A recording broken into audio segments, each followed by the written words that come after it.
अस्सलाम वालेकुम, मेरा नाम है अहमद और आप देख रहे हैं वॉइस विरसा। इस प्रोग्राम के अंदर हम पाकिस्तान के अंदर मौजूद मुख्तलिफ हेरिटेज साइट्स के ऊपर जाते हैं और उन इमारात की, उन साइट्स की आपको सैर करवाते हैं। इसके अलावा हम उन साइट्स से मुतल्लिक शख्सियात और अफराद की कहानी भी आप तक पहुँचाते हैं और उन इमारात की तारीख़ और किस तरह से वो तारीख़ के मुख्तलिफ अदवार के अंदर से होते हुए आज उस हालत पर पहुँचती हैं, उनके बारे में बात करते हैं। तो आज की इस एपिसोड के लिए हम पहुँचे हैं मुगलपुरा के अंदर मौजूद एक मुग़ल मकबरे के ऊपर, जिसका नाम है मकबरा बहादुर ख़ान। और बहादुर ख़ान कौन थे इस एपिसोड के अंदर हम जानते हैं। ये मकबरा किसने बनवाया, कब बनवाया और इस मकबरे की क्या तारीख़ है और इस मकबरे के आर्किटेक्चर के बारे में हम इस एपिसोड में बात करेंगे। तो आइए और शुरू करते हैं आज का ये प्रोग्राम।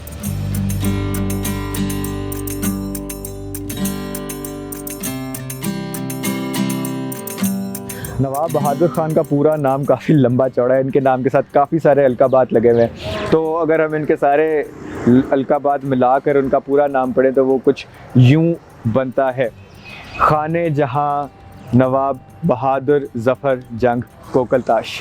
और ये इतने सारे अलकाबात उन्हें शहंशाह औरंगज़ेब आलमगीर ने दिए थे। एक ज़माने में इनके काफ़ी करीब हुआ करते थे, लेकिन फिर अपने उम्र के आखिरी हिस्से में औरंगज़ेब इनसे काफ़ी ज़्यादा नाराज़ हो गए थे। तो ये कहानी जो है हम इस एपिसोड के अंदर डिस्कस करेंगे। लेकिन इनका जो असल नाम, जो कि इनका बर्थ नेम था, वो मीर मलिक हुसैन था। और मुख्तलिफ़ अदवार के अंदर ये मुग़ल कोर्ट के अंदर मुख्तलिफ़ पोस्ट के ऊपर रहे। कभी किसी इलाके के गवर्नर रहे, कभी किसी इलाके के गवर्नर रहे, लेकिन जो इनकी आखिरी पोस्टिंग थी वो थी लाहौर की और लाहौर के इलाके की, और वो इस इलाके के सूबेदार या गवर्नर थे और इसी शहर के अंदर उनकी कब्र मौजूद है।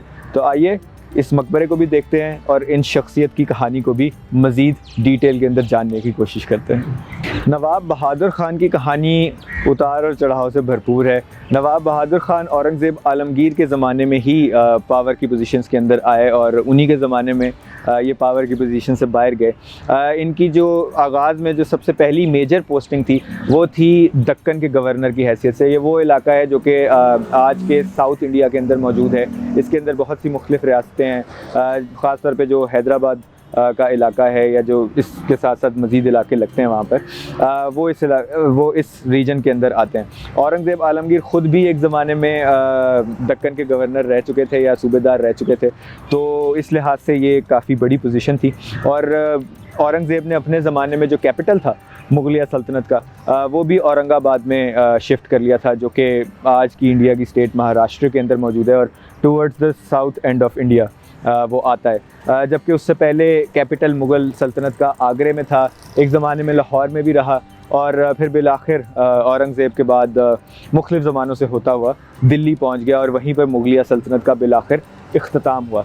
लेकिन अगर हम बात कर लें नवाब बहादुर ख़ान की, तो बहादुर ख़ान दक्कन के अंदर बहैसियत सूबेदार या गवर्नर काम करते रहे। वहाँ औरंगज़ेब आलमगीर उनसे बहुत ज़्यादा खुश हुए। इसी सिलसिले में उनको और ज़्यादा मराद दी गई और उनको फिर इलाहाबाद का गवर्नर बना दिया गया। इलाहाबाद का इलाका जो है ये भारतीय रियासत उत्तर प्रदेश के अंदर मौजूद है और वहाँ पे आज भी एक मेजर शहर है। और उसके बाद जो है मुख्तलिफ़ ज़मानों से होते हुए जो है उनकी पोस्टिंग लाहौर में पहुँची। लेकिन इससे पहले एक बड़ा इंटरेस्टिंग वाक़या ये हुआ कि एक ज़माने में तकरीबन 1670-1680 की दहाई आते आते मुगलिया सल्तनत को काफ़ी ज़्यादा मुश्किल पेश आ रही थी मरहट्टों और दीगर साउथ इंडियन किंगडम से। वहाँ से अक्सर बगावतें उठती थी, लेकिन सबसे ज़्यादा इन्हें तंग किया हुआ था मरहट्टों ने। तो औरंगज़ेब आलमगीर ने एक दफ़ा इनकी परफॉर्मेंसेस से खुश होकर इनको कमान दी, इनको कमांड दिया एक कि ये उन बगावतों को कुचलें। लेकिन ये मरहट्टों की जो है वो बगावत को नहीं कुचल सके और वहाँ से नाकाम लौटे। तो इससे शायद औरंगज़ेब और इनके रिश्तों के बीच में थोड़ी थोड़ी दरार पैदा होना शुरू हो चुकी थी।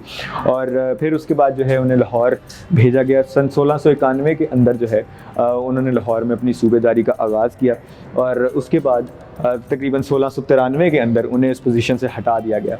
और उसके बाद अगले 4 साल वो लाहौर में ही रहे। कुछ रिपोर्ट्स के मुताबिक उन्हें नज़रबंद कर दिया गया था लाहौर के अंदर। और वैसे वो मुगलिया सुपरविजन के अंडर ही थे और उनको जो है वो एक तरह से नज़रबंदी के अंदर रखा हुआ था। तो 4 साल जो उनकी आखिरी ज़िंदगी के, उनका इंतकाल 1697 में हुआ था। तो उनकी ज़िंदगी के आखिरी 4 साल बहुत मुश्किल, बहुत कठिन और बहुत ही कसम पुरसी की हालत में गुजरे थे। लेकिन जब उनका इंतकाल हुआ तो उनके इंतकाल के बाद उनके लिए एक शानदार मकबरा तामीर करवाया गया जिसके अंदर हम खड़े हुए हैं। तो इससे हम ये भी अंदाज़ा लगा सकते हैं कि औरंगज़ेब आलमगीर इसके बावजूद कि आखिरी इनकी उम्र में, नवाब बहादुर ख़ान की उम्र में, काफ़ी ज़्यादा नाराज़ थे इनसे, लेकिन फिर भी उन्होंने उनके लिए एक मकबरा तामीर करवाया। और ये जो मकबरा जिसके अंदर हम इस टाइम पे मौजूद हैं, ये मुगलिया दौर के आखिरी कुछ शाहकार मकबरों में से है जो लाहौर के अंदर बने हुए हैं। इसके बाद सिंपल मकबरे जो है वो बनना शुरू हो गए थे, और फिर जो बाद के मुग़ल हुक्मरान भी थे वो भी पुराने मुग़ल मकबरों में दफन होते थे। काफ़ी ज़्यादा मुग़ल बादशाह जो औरंगज़ेब आलमगीर के बाद आए वो हुमायूं, शहंशाह हुमायूं के मकबरे में दिल्ली में दफन है। इसके अलावा कुछ और मुग़ल बादशाह जो थे वो कुछ किसी और पुराने मकबरों के अंदर दफन है जो पहले मुग़ल हुक्मरानों के लिए बनाए गए थे। और बिलाखिर जो आखिरी मुग़ल बादशाह थे बहादुर शाह ज़फ़र, उनका इंतकाल हुआ रंगून के अंदर, बर्मा के अंदर मौजूद है वो, और उन्हें वहीं पर दफनाया गया। तो एक तरह से ये मकबरा जो है ये मुगलिया सल्तनत की ज़वाल की कहानी का एक तरह से आप कह लें कि जब वो शुरू होने वाली थी तो उसके कुछ आगाज़ के चैप्टर्स में आएगी, या मुगलिया अरूज के आखिरी कुछ चैप्टर्स के अंदर आएगी। तो इस लिहाज से ये मकबरा भी काफ़ी ज़्यादा इंपॉर्टेंस रखता है और काफ़ी ज़्यादा सिग्निफिकेंस रखता है, क्योंकि इसके बाद से मुगलिया तारीख़ जो है वो मुस्तकिल ज़वाल का ही शिकार रही, और बिलाखिर हम सब जानते हैं कि जब अंग्रेज़ सरकार ने दिल्ली के ऊपर कब्ज़ा किया तो ये सल्तनत हमेशा के लिए इस खित्ते से ख़त्म हो गई। अच्छा, लेकिन इस हिस्ट्री के वर्जन के अलावा एक और वर्जन भी पाया जाता है जो कि इतना ज़्यादा अप्रिशिएटेड नहीं है, लेकिन क्योंकि हम इस शख्सियत के बारे में बात करें तो आई थिंक ये इंपॉर्टेंट है कि हम सारे वर्जन्स जो हिस्ट्री के मौजूद हैं उनको डिस्कस करें। तो एक और रिपोर्ट के मुताबिक एक बहुत फेमस राइटर हैं लाहौर की हिस्ट्री से मुतल्लिक, कन्हैया लाल साहब, उन्होंने एक किताब लिखी थी तारीख़ लाहौर। उसके अंदर उन्होंने इस मकबरे से मुतल्लिक शख्सियत जो कि नवाब बहादुर ख़ान, उनके बारे में ये लिखा है कि वो दौर अकबरी के अंदर एक वज़ीर थे और उनको उमराउल उमरा का जो है वो ख़िताब दिया गया था, यानी बहुत आला दर्जे के अमीर थे वो उनके दरबार में, और उनका इंतकाल सन 1602 के अंदर हो गया था, और उसके बाद उनके लिए ये मकबरा तामीर करवाया गया था। और कन्हैया लाल के मुताबिक जो है ये मकबरा दौर अकबरी में बना था, लेकिन बाकी हिस्टोरियंस जो है वो इस चीज़ से डिसएग्री करते हैं, और ज़्यादातर जो पहला वर्जन अभी हिस्ट्री का हमने आपको बताया उसी को हिस्ट्री सही हिस्ट्री तस्लीम करते हैं। अब ये मकबरा मौजूद है मुग़लपुरा के इलाके में, और ये सारा इलाका जो है ये जो आज जिस शक्ल के अंदर मौजूद है ये अंग्रेज़ दौर के अंदर इसकी बुनियाद रखी गई थी और ये उसी दौर के अंदर डेवलप हुआ है। हम इस टाइम पे रेलवे की बहुत सारी ज़मीन के बहुत करीब हैं। हमने अपनी पिछली एपिसोड के अंदर बात की थी मकबरा अली मर्दान ख़ान के बारे में कि किस तरह से उसके इतने इतने बड़े जो बागात थे उनको तब्दील कर दिया गया रेलवे की ज़मीन के अंदर, और उसको बहुत छोटी हद तक महदूद कर दिया गया। ये मकबरा भी आज बहुत छोटा है, लेकिन कयास यही है कि ये एक ज़माने में काफ़ी बड़ा एरिया था, इसके पास भी थोड़ा बाग था इसके साथ, लेकिन आज जो है ये एक बिल्कुल छोटे से क्वार्टर के अंदर जो है वो अब रह गया है। और इसकी कहानी बड़ी दर्दनाक है कि किन मुख्तलिफ़ दौर के अंदर, मुख्तलिफ़ अदवार के अंदर इस मकबरे के साथ क्या क्या कुछ होता रहा है। तो जब अंग्रेज़ सरकार यहाँ आई और उन्होंने यहाँ पर रेलवे का इंफ्रास्ट्रक्चर बिछाना शुरू किया, तो सबसे पहले जो है इस बिल्डिंग को भी गिरा देने की भी तजवीज़ आई एक ज़माने में, और फिर जो है इसको as a railway warehouse भी यूज़ किया जाने लगा, रेलवे का सामान रखा जाने लगा वहाँ पे, रेलवे का स्टोर बना दिया गया इसे, और काफ़ी अर्से तक यहाँ पे ये कुछ होता रहा। इसके अलावा एक और जो बड़ी इंटरेस्टिंग बात है इस मकबरे से मुतल्लिक वो ये है कि एक ज़माने में क्योंकि जब अंग्रेज़ लाहौर को बना रहे थे, लाहौर को अपना शहर बना रहे थे, तो ये इलाका उनकी कैंटोनमेंट या उनकी छावनियों से बहुत करीब था। तो इस मकबरे को एज अ डांस क्लब भी यूज़ किया गया, और एक काफ़ी अरसे तक यहाँ पर जो है अंग्रेज़ अफसर और उनकी फैमिलीज़ जो है वो आके यहाँ पे पार्टीज़ वगैरह किया करते थे, और यहाँ पर नाच गाना रक़्स वगैरह की महफ़िलें हुआ करती थी, जो कि एक तरह से आप कहें काफ़ी सैड बात भी है, क्योंकि एक मकबरा है, एक कब्र है, और उसका तक़द्दुस काफ़ी हद तक पामाल किया अंग्रेज़ों के जो यहाँ पे अफसरान थे उन्होंने।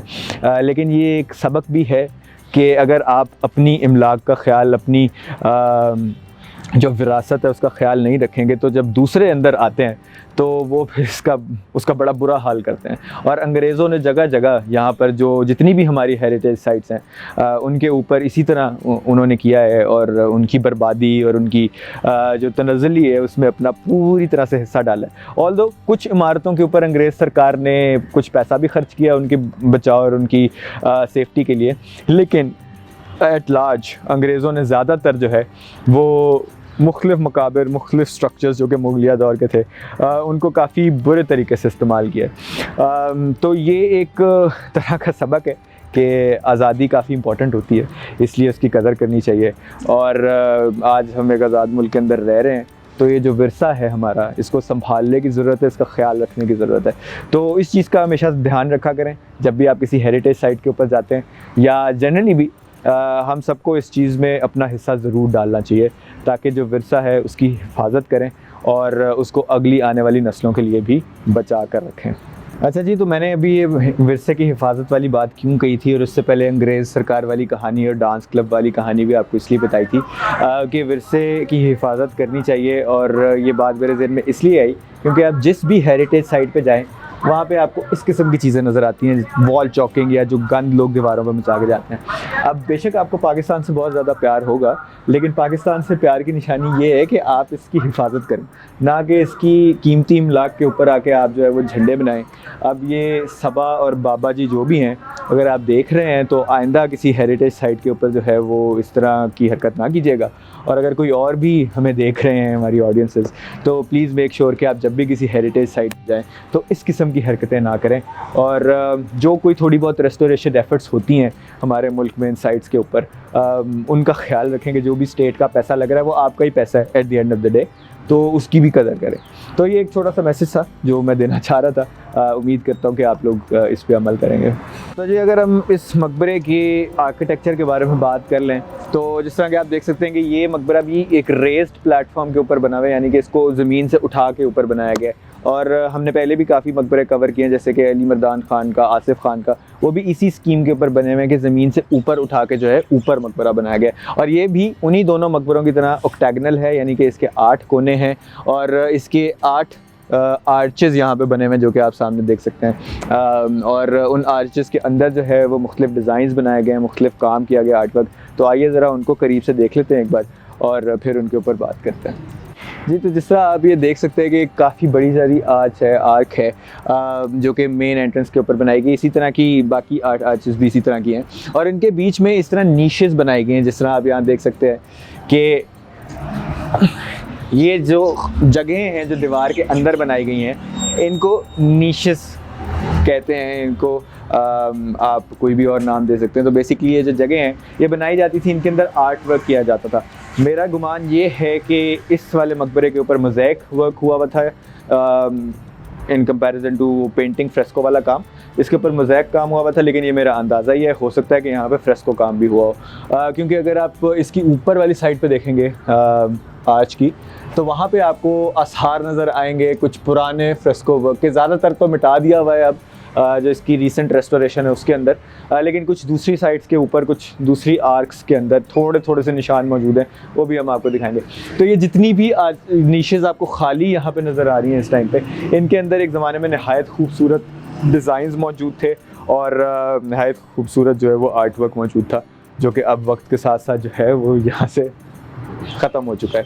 और जो कुछ बचा कुचा इसके अंदर होगा वो आखिरी रेस्टोरेशन के अंदर जो है वो हो सकता है कि ज़ाया हो चुका हो। और अगर हम यहाँ पे एंट्रेंस की तरफ देख लें, बाय द वे अगर आपको अंदाज़ा नहीं हुआ तो ये दरवाजे हैं, ये बाद में ही लगे हुए। मुग़ल मकबरों के ऊपर इस तरह के दरवाजे नहीं हुआ करते थे।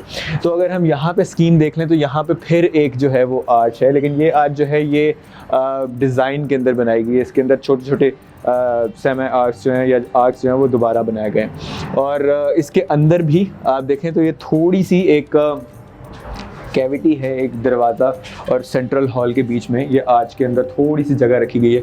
इसके ऊपर भी अगर आप देखेंगे तो आपको कुछ आसार दिखेंगे उन ज्योमेट्रिक डिज़ाइंस के जो कि मुग़ल आर्किटेक्चर के अंदर अक्सर जो है वो बनाए जाते थे, लेकिन इनके ऊपर जो किया गया आर्ट वर्क था वो गायब हो चुका है। मोस्ट प्रोबेबली इन दीवारों के ऊपर भी आर्ट वर्क हुआ होगा जो यहाँ पे अंदर मौजूद है, और फिर दोबारा वैसी ही जो पीछे है वो यहाँ पे रेप्लिकेट हुई है। और उससे अंदर जब हम आते हैं तो यहाँ पर उन आर्चेस का जो मेन अंदर वाली साइड है वो है, ये भी आप मेरे पीछे भी देख सकते हैं, एग्जैक्ट यही आर्च जो है यही काम इन सारी आर्चेस के अंदर वाली साइड पे हुआ है।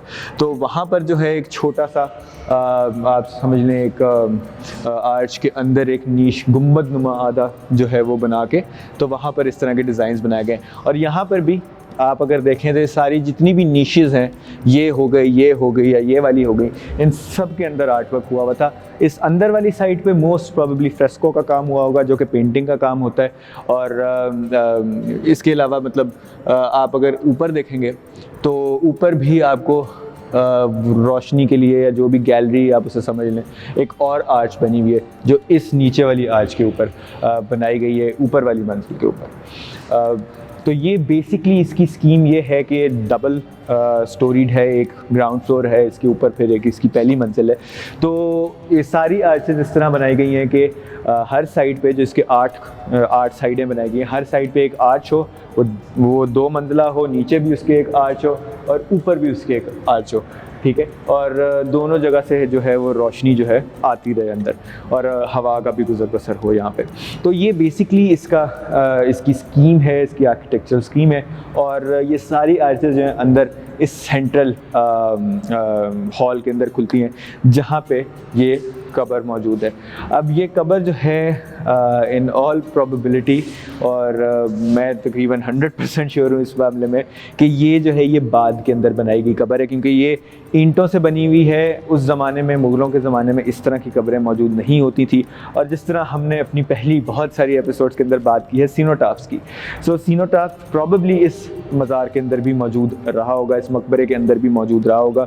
सो सीनोटाफ बेसिकली एक प्लेटफॉर्म होता है जो कि कब्र के साथ साथ बना होता है। अगर आप जानना चाहते हैं कि सीनोटाफ क्या होता है, उसकी एग्जांपल, तो आप हमारी मकबरा जहांगीर वाली एपिसोड देख सकते हैं। उसके अंदर हमने इस चीज़ को बहुत डिटेल में डिस्कस किया था, क्योंकि उस मकबरे के अंदर सीनोटाफ आज भी मौजूद है। लेकिन अगर हम इस कब्र की बात करें तो ये ओरिजिनल तो नहीं है, और इसको बाद में किसी टाइम पे जो है वो रेस्टोरेशन के दौरान बनाया गया है। हो सकता है कि ओरिजिनल जो कब्र के ऊपर होती है कवरिंग पत्थर की, उसके नीचे हो सकता है ये ऐसे ही हो, लेकिन मेरा नहीं ख्याल कि ऐसा भी है। लेकिन बहरहाल जो इसकी बाहर जो साइड हमें नज़र आ रही है, ओरिजिनली ये ऐसी नहीं थी। और अगर हम नीचे देखें, फ़र्श जो है ईंटों का, ये भी अपनी असल हालत में मौजूद नहीं है। हो सकता है कि ऊपर मार्बल या पत्थर की लेयर के नीचे ये ईंटें मौजूद रही हों, लेकिन ओरिजिनल इसकी लुक ये नहीं थी।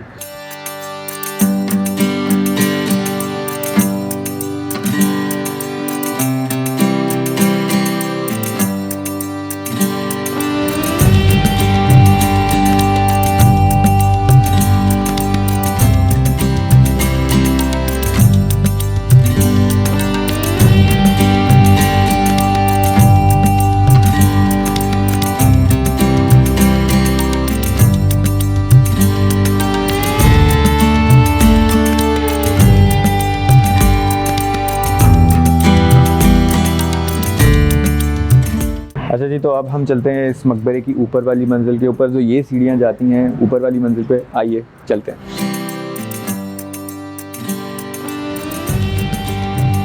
तो ये अब हम इस टाइम आ चुके हैं इस मकबरे की ऊपर वाली मंजिल के ऊपर। जो नीचे से हम आपको ऊपर आर्चेस दिखा रहे थे, जिन गैलरीज की बात कर रहे थे, तो वो यही हैं। तो यहाँ से आप देख सकते हैं कि सेम सिमेट्रिक जो है डिज़ाइन यहाँ पे भी फॉलो किया गया है, और ऐसी ही आर्चेस जो हैं वो यहाँ पर बनाई गई हैं। तो अगर आप यहाँ से नीचे देखेंगे तो यहाँ से कब्र का व्यू भी आपको दिख जाएगा। यहाँ पे खड़े हुए मुझे थोड़ा सा डर भी लग रहा है, लेकिन आप लोग यहाँ से देख लें इसको। और मुग़ल स्ट्रक्चर्स की यही ब्यूटी है कि काफ़ी ज़्यादा सिमेट्री के अंदर और काफ़ी ज़्यादा डिज़ाइन के अंदर जो है वो सिस्टमेटिकली एक ही थीम को फॉलो किया जाता है। तो आप इस मकबरे की जिस मर्ज़ी साइड के अंदर खड़े हो जाएं, जिस मर्जी आर्च के अंदर खड़े हो जाएं, आपको एक जैसा ही व्यू नीचे नज़र आएगा। सिर्फ हो सकता है कि कबर का एंगल थोड़ा सा चेंज हो जाए डिपेंडिंग कि आप किस आर्च के अंदर खड़े हुए हैं उस टाइम पे, लेकिन उसके अलावा जो सिमेट्री है वो वैसी रहेगी। और यहाँ पे आपको थोड़ा बहुत पुरानी काम के कुछ आसार जो नीचे भी थे वो यहाँ पे भी नज़र आएंगे, जैसे ज्योमेट्रिक डिज़ाइन आपको उभरे हुए थोड़े थोड़े दिख रहे हैं। ये यहाँ पर भी बनाए गए थे, इनके ऊपर फिर पेंट भी होता है और फ्लोरल डिज़ाइंस और उसके अलावा डिफरेंट ज्योमेट्रिक शेप्स भी जो है वो बनाई जाती हैं। अच्छा जी, तो इसकी ऊपर वाली मंजिल के ऊपर ये एक नहायत तंग सी राहदारी भी बनी हुई है नार्चिस के पीछे, तो आइए एक दफ़ा आपको उसके अंदर से भी लेके चलते हैं। तो ये जो है रास्ता, ये इस पूरी ऊपर वाली मंजिल के साथ साथ आपको यहाँ पे मिल जाएगा और आप यहाँ जब भी आएँ तो आप यहाँ से भी जा सकते हैं। ये रास्ता जो है यहाँ से छत की तरफ जा रहा है, अभी हम आपको यहाँ भी लेके जाएंगे, लेकिन उससे पहले आपको ज़रा इसका चारों तरफ से जायज़ा करवा देते हैं। तो ये मकबरा जो है जैसे कि मैंने आपको पहले भी बताया, ये औरंगज़ेब आलमगीर के दौर के अंदर बनवाया गया है और इसकी जो स्कीम है वो किसी हद तक शाहजहाँ के दौर के बने हुए मकबरों से भी मिलती है, जिस तरह अली मर्दान ख़ान और हमने बात की आसिफ़ ख़ान के मकबरे की। लेकिन इसके अलावा हमारी एक पहली एपिसोड थी जिसके अंदर हमने नादरा बेगम के मकबरे की बात की थी, वो दौर आलमगीरी के अंदर बना हुआ मकबरा है, लेकिन वो इससे काफ़ी पहले बनवाया गया था।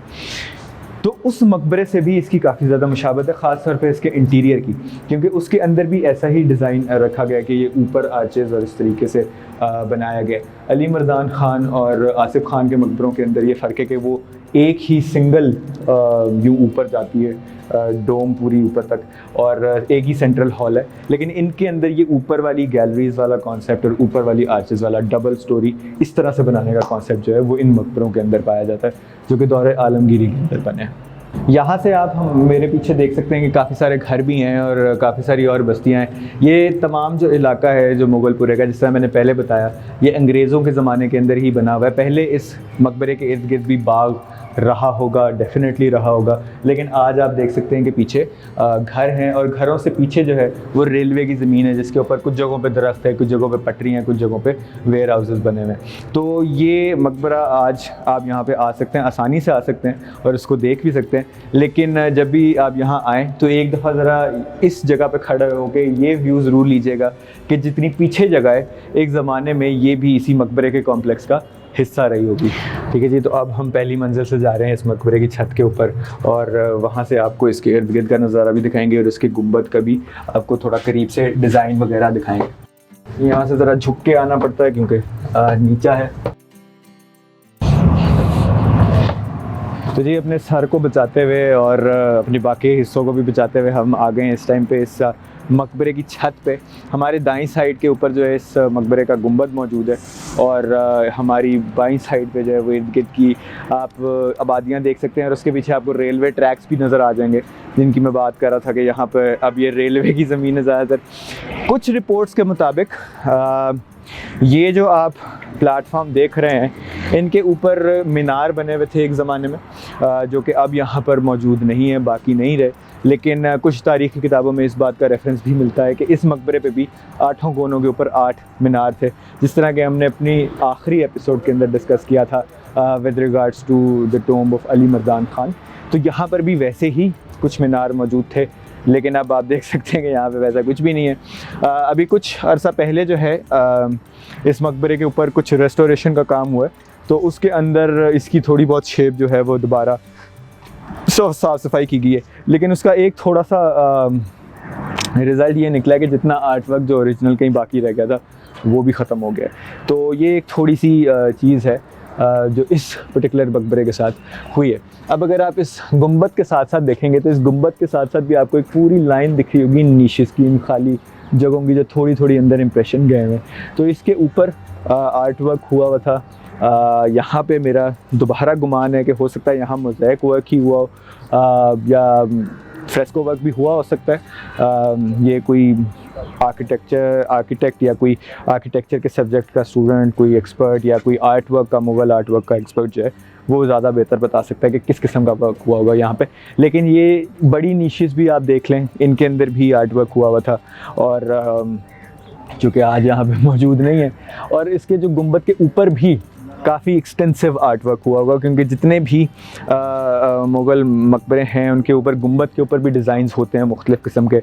कई जगह पे मोज़ेक वर्क होता है, इनले वर्क हुआ होता है, फ्रेस्को का काम हुआ होता है, या कुछ सिचुएशंस में हो सकता है कि इवन पेट्राडोरा का काम हुआ हो, लेकिन वो ज़्यादातर जो है वो मकबरों की जो है सामने वाली दीवारों के ऊपर किया जाता था। ये एक और सीढ़ियाँ हैं जो नीचे से आ रही हैं, 2 सीढ़ियाँ हैं यहाँ पर, एक इस साइड पे एक उस साइड पे जहाँ से हम आए हैं। तो ये जनरली जो है इसकी ऊपर वाली साइड के कुछ मनाजिर हैं। आप जैसे देख भी सकते हैं यहाँ पे कबूतरों का मस्कन है, अब यहाँ पे कबूतर रहते हैं और जगह जगह जो है उन्होंने अपने निशानात भी छोड़ रखे हैं और उनके पर भी यहाँ पे जो है वो गिर गिर के पड़े हुए हैं। अब जिस तरह से आप देख सकते हैं ये एक इधर दीवार है, इसके उस तरफ भी जो है वो रेलवे की ज़मीनें हैं। आप देख सकते हैं कि वहाँ पे कुछ पुराने घर बने हुए हैं और इसके अलावा जो है उनकी दीगर इमलाक भी रेलवे वालों की यहाँ पर मौजूद है। और ये सारी डेवलपमेंट जो है ये अंग्रेज़ सरकार के ज़माने में ही हुई है, जब उन्होंने इस मकबरे को एक ज़माने में रेलवे के स्टोर हाउस के तौर पे यूज़ किया, वेयर हाउस के तौर पे यूज़ किया, और फिर दूसरे टाइम पे इसको उन्होंने नाच घर या डांस हाउस या बार के तौर पे भी इस्तेमाल किया और यहाँ पे पार्टीज़ वगैरह करते रहें।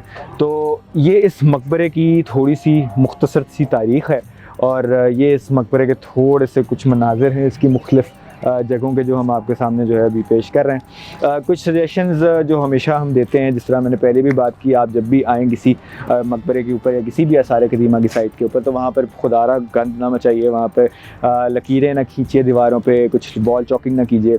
इसके अलावा हमारी हुकाम बाला से भी एक दरख्वास्त ये रहेगी कि जब रेस्टोरेशन का अमल शुरू किया जाए तो थोड़ा सा जो है वो आर्ट वर्क जो है ओरिजिनल उसको प्रिजर्व किया जाए। आजकल जो रिसेंटली जिन मकबरों पे हो रहा है काम, वहाँ पर ये किया जाता है। ये अक्सर थोड़े पुराने काम होते हैं जिनके ऊपर वो सारा कुछ साफ़ कर देते हैं। तो ये एक खुशाइंद बात है। अब जो है हम आपको इस मकबरे की एक और जगह लेके जाएंगे। ये गुंबद के अंदर वाला हिस्सा है, यहाँ पर अक्सर खुपन दे रहा होता है। तो आइए हम आपको अंदर लेके चलते हैं और आपको दिखाते हैं।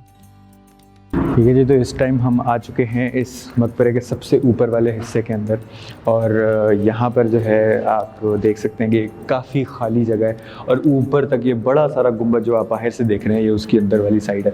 और ये जो आप नीचे देख रहे हैं, ये जो नीचे वाला हॉल है, जो नीचे वाले हॉल्स हैं, उनका जो अंदर से आपको गुंबद नुमा एक चीज़ ऊपर स्ट्रक्चर दिखता है वो ये है। और इसके ऊपर जो है वो फिर एक एडिशनल जो है वो बनाया गया है जो मकबरे का गुंबद है। अगर आप इस साइड पर आ जाएं इसके, तो यहाँ पर आपको ये प्लस्तर दिखेगा जो कि हो सकता है ओरिजिनल हो सकता है बाद के अंदर किया गया कोई काम हो। तो ये जो है ये इसी तरह पूरा ऊपर तक जहाँ तक गुंबद जाता है बीच में सेंटर में, वहाँ तक जो है ये जाता था प्लस्तर ओरिजिनली। और इसके ऊपर जो है वो हो सकता है काम भी किया गया हो, लेकिन चूँकि ये ऊपर वाली साइड के ऊपर है तो गारंटी से कहा नहीं जा सकता। लेकिन क्योंकि मुग़ल्स काफ़ी ज़्यादा पर्टिकुलर थे अपने आर्ट वर्क के बारे में, तो ये भी गुमान है कि ज़रूर इधर अंदर वाली साइड पे भी कुछ आर्ट वर्क हुआ होगा। और अगर आप गौर से देखें तो जो ईंटें रखने का और ईंटें लगाने का तरीका है वो किस कदर सिमेट्रिकल है, इस पे आप गौर करें कि वो अंदर सबसे एक छोटा सर्कल है और उसके बाहर एक और सर्कल, और circle circle circle circle circle. आज के ज़माने में हमारे पास लेंटर और इस तरह की चीज़ें हैं जिनसे बड़ा आसान है स्ट्रक्चर्स बनाना इस तरह के, लेकिन इतना पायदार स्ट्रक्चर तकरीबन 400 साल पहले बनाना एक नहायत महारत की बात है, और उसको इस कदर सिमेट्री में इस कदर खूबसूरत तरीके से बनाना ये एक और भी काबिल सताइश बात है। तो आप जब भी मुग़ल स्ट्रक्चर्स पे आते हैं तो आप एक नई चीज़ को नोटिस करते हैं। मैं भी जितनी एपिसोड्स करता हूँ या वैसे भी अगर मैं जाता हूँ किसी भी मुग़ल स्ट्रक्चर के ऊपर, तो मुझे इतनी सारी चीज़ें पता होती हैं, मैं पढ़ के आता हूँ इतनी सारी चीज़ें, लेकिन फिर भी जब भी मैं किसी नई साइट के ऊपर जाता हूँ तो मैं कोई एक और नई चीज़ ऑब्ज़र्व करता हूँ। कहीं पर कोई सिमेट्री, कहीं पर किसी किस्म का नया आर्ट वर्क, कहीं पर किसी और किस्म की कोई चीज़। तो ये इस कदर वसी ख़जाना है इल्म का, इस कदर वसी आप इसे समझ लीजिए कि एक ट्रेजर है कि जिसके अंदर आप जितनी मर्ज़ी दफ़ा चले जाएं, जितनी मर्ज़ी दफ़ा उसको देख लें, हर दफ़ा आपको एक नई चीज़ देखने को मिलेगी। अच्छा, तो यहाँ से जाते जाते एक और रेस्टोर्ड किए गए या एक नए इंस्टॉल किए गए फ़ीचर के बारे में हम बात करना चाहेंगे। ये अगर आप यहाँ पे देखें तो यहाँ पे लाइट्स लगाई गई हैं, और इस तरह की जो लाइट्स हैं ये सारी आर्चेस के अंदर नीचे भी और ऊपर भी लगी हुई हैं ताकि रात को इनको जलाकर जो है वो अच्छा एक इम्पैक्ट दिया जा सके, एक अच्छी लुक दी जा सके, ताकि अगर कोई बाहर से देख रहा है तो उसको ये रोशन नज़र आए और वो रात में भी इसको देख सके।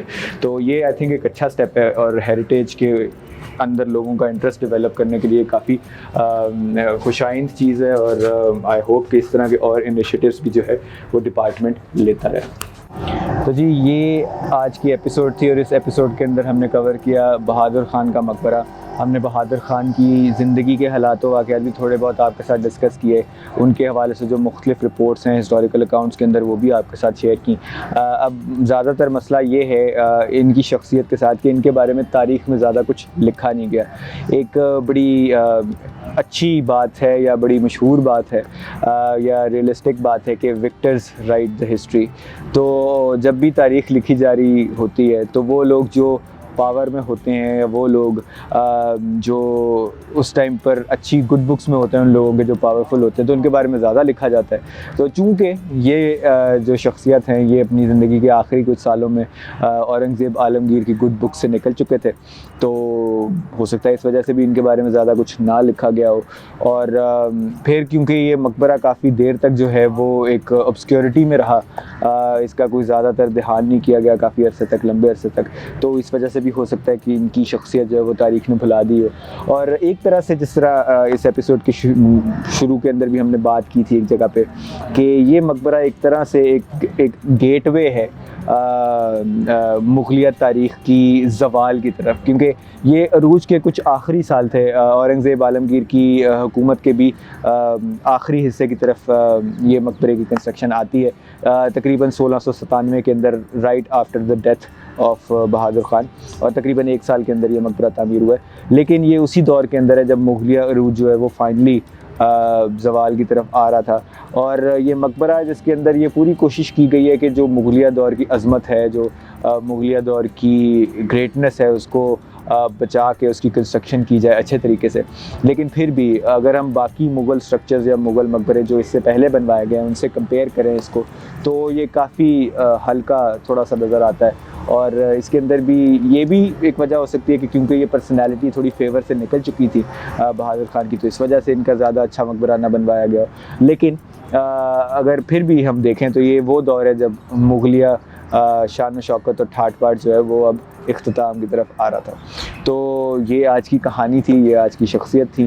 उम्मीद करते हैं कि आपको ये एपिसोड पसंद आई होगी और अगली बार हम हाज़िर होंगे किसी और इमारत के साथ और उससे मुंसलिक शख्सियात या शख्सियत की कहानी के साथ। तब तक के लिए आप अपना बहुत सारा ख्याल रखिए और एक आखिरी इल्तमास यही है कि जब भी आप इन हेरिटेज साइट्स के ऊपर आएँ तो यहाँ गंद मत मचाएँ, यहाँ पे दीवारों पे फजूल चीज़ें ना लिखें, पाकिस्तान के झंडे बना के इनकी दीवारों पे अपने प्यार का इजहार ना करें। आपको अगर पाकिस्तान से प्यार है तो उसका इजहार आप इसी तरह से कर सकते हैं कि आप इन साइट्स को साफ़ रखें और यहाँ पर जो भी स्टाफ होता है उनके साथ ताउन करें। वो आपको अगर किसी चीज़ से रोकते हैं तो वो ना करें।